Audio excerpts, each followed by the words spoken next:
मेरा नाम मोहम्मद जुनैद है और मैं रहने वाला यूसुफपुर नगरिया का हूँ। और मेरे स्लिप डिस्क हुआ था ये L4 L5 में, और मुझे बहुत परेशानी हो रही थी चल रहे में काफ़ी। उसके बाद मेरे दोस्त ने डॉक्टर सैदाम को रिकमेंड किया, ये GM हॉस्पिटल है वंडरलैंड के पास मुरादाबाद में। और फिर मैं यहाँ पे आया और उनको दिखाया, पहले मेरा थोड़ा इन्होंने पूरा देखा, उसके बाद MRI कराया। MRI में काफ़ी कुछ आया था। उसके बाद इन्होंने हमें यही कह दिया कि ऑपरेशन होना है पहली बार में।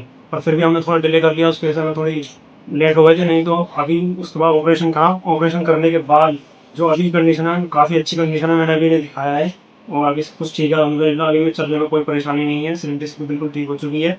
1 महीना हो गया ऑपरेशन हुए, चलने में कोई प्रॉब्लम नहीं है। Hello everyone, I am doctor Mohammad Faizan working at GEM hospital.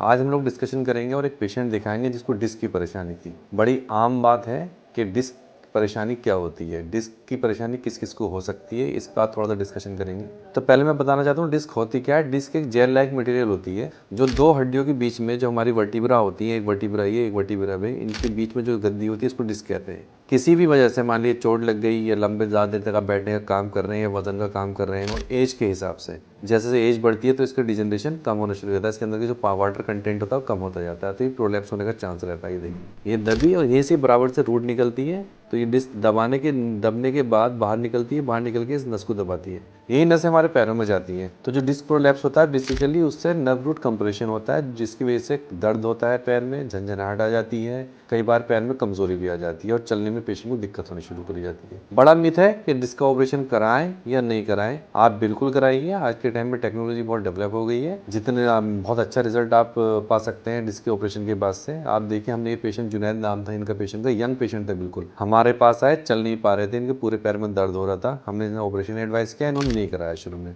फिर 1 महीने बाद 15 दिन बाद दोबारा आए कि सर कर दिए, हम दवाई से आराम नहीं मिल रहा है। इनका ऑपरेशन करा। जिसका ऑपरेशन एक टेक्निक होती है फेनेस्ट्रेशन टेक्निक, उसमें एक छोटा सा होल बना के सर्जरी करी जाती है हड्डी के बीच में और डिस्क निकाली जाती है, तो आपको बोन लॉस भी नहीं होता है और बैकबोन में कोई प्रॉब्लम भी नहीं आती। इनका ऑपरेशन करा, अगले दिन इन्होंने चलना शुरू कर दिया। तो आप कभी भी किसी को भी घर में कभी डिस्क की कोई परेशानी हो, डिस्क कहीं भी हो सकती है, सर्वाइकल भी हो सकती है, डोर्सल भी हो सकती है, लंबर भी हो सकती है, हमसे आके जेम हॉस्पिटल संपर्क कर सकते हैं या नीचे दिए हुए नंबर पर कॉन्टैक्ट कर सकते हैं। Thank you.